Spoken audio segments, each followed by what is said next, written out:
What is the most important thing you should do when you're praying?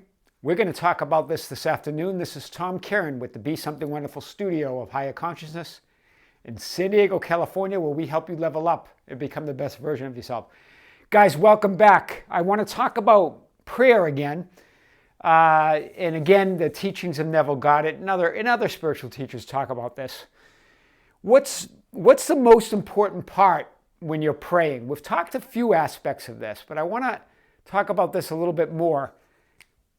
Praying in the now. Many times when we pray, we pray as if we're going to receive something in the future. This is why your prayers never seem to get answered, because it's always in the future. Everything happens now. Everything that you want, everything that you want that you don't see in your physical reality right now is already there. It's already created. It already exists in this God consciousness, in this quantum field. You've just got to bring it and draw it to you. So it's really important that you pray in the now and claim it, right? Be conscious. When you claim something, you're conscious of being it. So this is the difference between it. It's not about petitioning God or supplicating. It's not supplicate. It's not petition. It's praying as if you've already received it, because you have. It already exists. This is it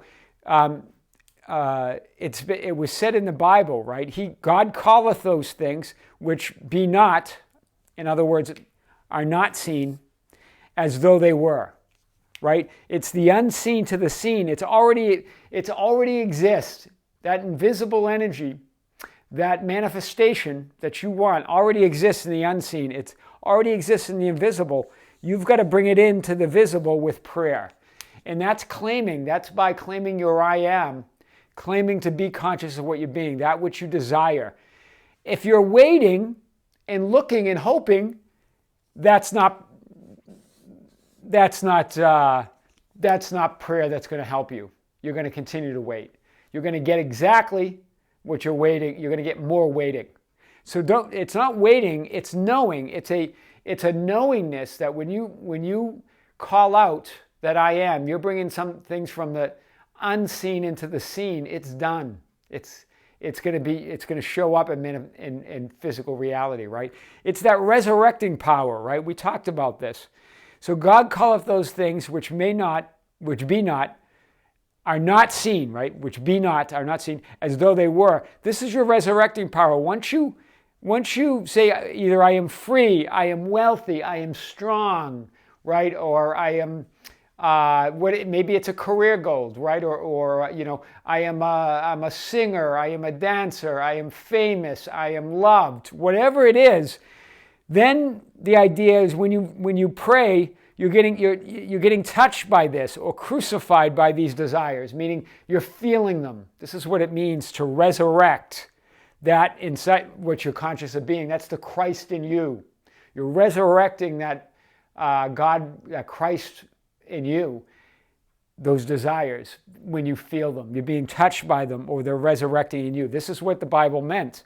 Right? Remember, it's a psychological drama playing out in consciousness. So this idea that you resurrect those desires and be conscious, then you're conscious of what you're being or what you desire. So the desire, you're conscious of being that. That's why it says, we're made in the image of God. Everything is in the image of God, because it's in that, we're imagining it from our God consciousness. And creating that desire and being conscious of that desire, that is creating in the image of God. This is what that means, right? Remember, we're not apart. If you're petitioning or supplicating a God outside of you, you pray in vain. If you're praying for some future event, you're praying in vain. If you're waiting for it, you're praying in vain, right? I am that I am. You declare it. It's a manifestation of what it has always been, because there's only now. So it's always been there. When you pray, you're praying for the manifestation of what has always been. It's already exists. You're being touched by or crucified by those desires, and they're resurrecting, that Christ in you, they're resurrecting as your state of being. You're being conscious of you're being conscious of the desire which you seek. Yeah. So guys, that is how we pray. It's not about the future, it's now. So everything's happening now. Very important, because that's going to keep your manifestations, what you want, always in the future. This is probably what you struggled with when you read all these books on law of attraction and wonder why you weren't getting anywhere. Well, that's part of it, right? Because you kept looking, you kept wondering, you kept waiting. Where's my manifestation? I'm doing everything I'm supposed to be doing, right? And it's not about struggle. So that also gets back to that, right? It's not about struggle, because it already exists. And you are that I am. So you declare it. I am strong. I am free. Let the weak say they're strong, right? This is what the Bible meant, right? It's manifestation of what's always been. That's important. It's important to have that conviction that it already exists. And by me praying, I am getting in touch with that desire. I am resurrecting that state of being within me. And I'm now conscious of that which I desire. Now, guys, it's there. It's done. The creative act is done. Your manifestation, you are that manifestation. Right? It's just a matter now of it actually in the physicality of it. But it's done. And then once you have that, you're there, right? You can declare these things and more, right? You can do those things that I did and more. This is what Jesus said. So this is the whole idea of creating in the image of God. Creating in the image of that I am, which is part of us. We declare that. So we're imagining and creating in that image, right? We're imagining those things into being. But again, it's just pulling them from the unseen to the seen, from the invisible to the visible. So this is praying with the all-powerful now.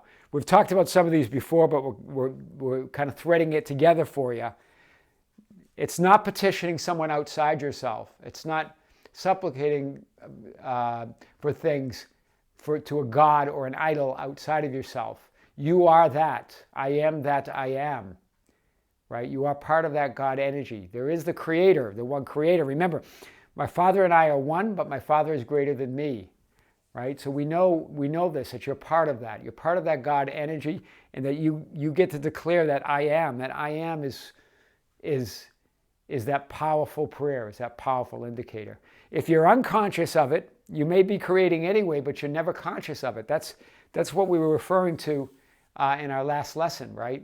That when they refer to the rich man could never fit through the eye of a needle, right? This is what they were referring to, right? It's like a camel fitting through the eye of a needle, right? The man or the person who is already full of their own beliefs and their own convictions and does not believe, they believe they have to struggle, petition, supplicate, and create something for the future. That as a future event. That is what they were talking about, right? No, it's I am. It's all happening now, and you can be that now. Yeah, guys, praying in the all-powerful now. We'll hit this some more. This is another segment of manifesting the Neville Goddard way. Yeah. Okay, guys. Until next time, this is Tom Karen with the Be Something Wonderful Studio of Higher Consciousness in San Diego, California, where we help you level up and become the best version of yourself. Be sure to hit the like button, share the video, hit the notification bell, and subscribe. We love subscribers. We love to have you, yeah? This is Tom Karen with Be Something Wonderful. See you soon.